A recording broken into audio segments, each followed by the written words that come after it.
Hey, welcome back. I just have an update on how the flower farm is going. We've made some good headway and it's mid-June now, so it's about time. We've had a really odd year with the wind and the rain and just the coolness of the year so far, but that's okay. We are starting and I'm pretty excited at where we're at. So here I am, just cutting holes in the landscape fabric. I tried to burn the holes, but it just didn't work. So I'm just using this template my husband made me, and they're about 6 inches apart because most of the plants want that. So anyway, here I am. What I'm doing is I'm moving the drip lines that I ran with my father-in-law, and then cutting the holes and then putting the lines back and then stapling in the landscape fabric. And it seemed to go pretty well. It was quite time consuming, but this fabric should last at least 10 years. So it's kind of a bit of a time investment. Here's a picture of some of the irrigation work that we had done. It was unfortunate. Some of the drip line was faulty. The machine had cut it in the wrong spot, not where the emitter was. So it was a ton of work to replace that. But like I said, I had my father-in-law helping me, so it went quicker than it would have if it was just me. So I'm grateful for that. And now that it's done, it should last us many, many years, which is great. And then here is the back deck where I was hardening off these seedlings. So anyway, the flower farm is below our house down the hill, so we thought it would be most efficient to just load up the back of my truck and my son's quad and bring them down that way just to save us some steps. So my kids helped me, which I was so grateful for, and we took it down in one load, plus a couple trips with my son's quad and trailer. So I think that went well.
And then the real work started, planting the 1,400 or 1,800 plants into the ground. So luckily I had my daughter and my son helping me for a bit. I think it took about half a day to get them all in. And most of them are doing well, but some of them are a bit shocked, and that's to be expected. But anyway, I'm happy with the ones that are doing well, and I'm happy that they're finally in the ground. It was a success of a day. And here I am, just proud of my little babies and just about the hard work we have accomplished. It was a beautiful day. And then this was today. I just did some weeding in this last bed. I'm going to try and see how it goes without landscape fabric, just as a trial. So yeah, I ran the drip, and then I direct sowed some seeds just into these area.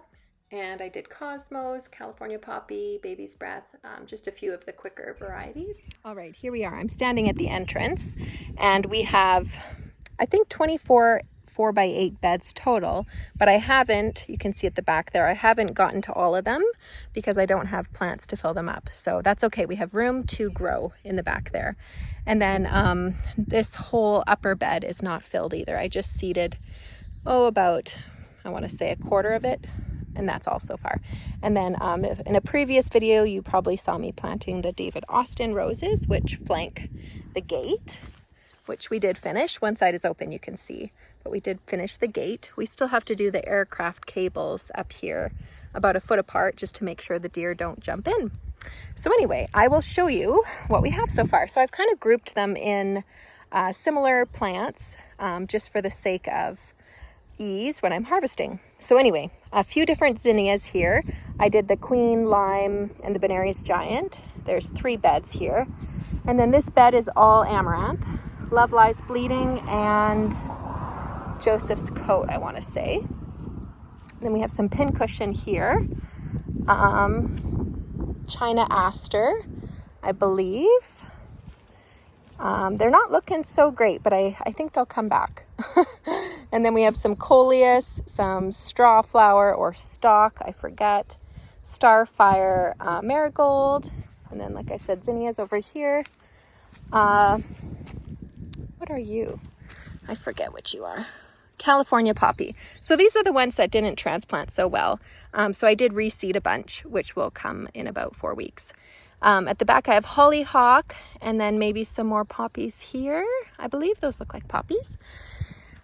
Straw flower here, a couple varieties. What are you? Oh, Bellis English Daisy, and I want to say stock and coleus at the back with some celosia in the corner. And here, I think this is mostly basil, cinnamon basil, dark opal, the purple variety, and another type of basil, cinnamon, Thai, and dark opal. And then at the back, let me just read one of the tags. It's hard to remember all. Status. Oh yeah, art shade. And then all of this is lace flower. A couple different colors. I think lacy blue, lacy pink, and maybe lacy white. I'm not sure. And then here we have mystery. More straw flowers. And the bed isn't filled up, so I might sow some seeds. I might not. We'll see. I might just start with that for this year. And then we have some cosmos and nigella at the back. You can see the little blue flowers on the nigella. And what do we have here? Black-eyed Susans, couple varieties, I think. And then maybe Bells of Ireland at the back. These are all snapdragons, magic carpet, and what else? Magic carpet and sherbet. And then some more snapdragons there. And then this bed, this looks very unfortunate. I don't know what that is. I don't see a tag, but it might not make it anyway. Mystery plant, and I don't see a tag. I think this landscape fabric shifted actually. Now that I'm looking at it, I might need to fix it. But at the back, that is cloudgrass. And then these are the beds, 1, 2, 3, 3 on each side, so 6 that I haven't finished yet. There's the guinea fowl again. So what I'm doing is I'm just rolling out my 6-foot landscape fabric, which pretty much covers a 2-foot walkway and the 4-foot bed. Stapling it down, as you can see. Cutting the holes by hand because burning just didn't work. So it's quite labor intensive, but it'll be worth it because I think this fabric lasts at least 10 years. Florette Farms uses it. It's the DeWilt Sun Belt, I believe. And they've had it for at least 10 years and it's working good. So anyway, I've got to do all of this still. The grass is starting to come up. I'm weeding as I go as well, just to kind of get a good handle on it. And then these are all sunflowers. I'm going to add some more drip because as you can see, there's just the one line and it is not enough. So yeah. And then this bed, we haven't gotten here yet, which is fine. This bed, I need to weed as well. The soil isn't very deep. I had a neighbor pop by, which is nice. We're right by the road, so I've been meeting a lot of our neighbors, which is nice. Anyway, so this bed is completely empty, but the soil, like I was saying, is not very deep. So I think I'm just going to leave it. Maybe I'll cover it to make sure the sun doesn't steal all the nutrients of what is there and just leave it for this year because I think I've got my hands full this year. With no client base, I think I'll be okay with just what I have so far. Anyway, so up here is the irrigation that we had.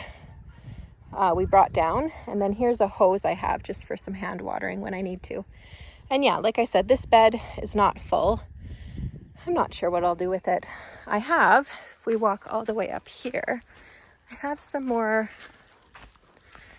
deer resistant types that I wasn't going to use this prime location of the deer fence, but I might. So I have all this and more that I might put inside since I have room. I wasn't going to use the space, like I said, of the deer resistant area if I didn't have to. I was going to make a little bed up here with the soil I have, but I'm not sure. We'll see. So anyway, that is the update. We're pretty excited about how far we've come for our first year, and we will keep you posted as we go, and hopefully we'll sell some bouquets along the way. Yeah, but as for now, I'm just happy to get some things in the ground. So anyway, I hope you have a great day, and I'll see you next time. Bye.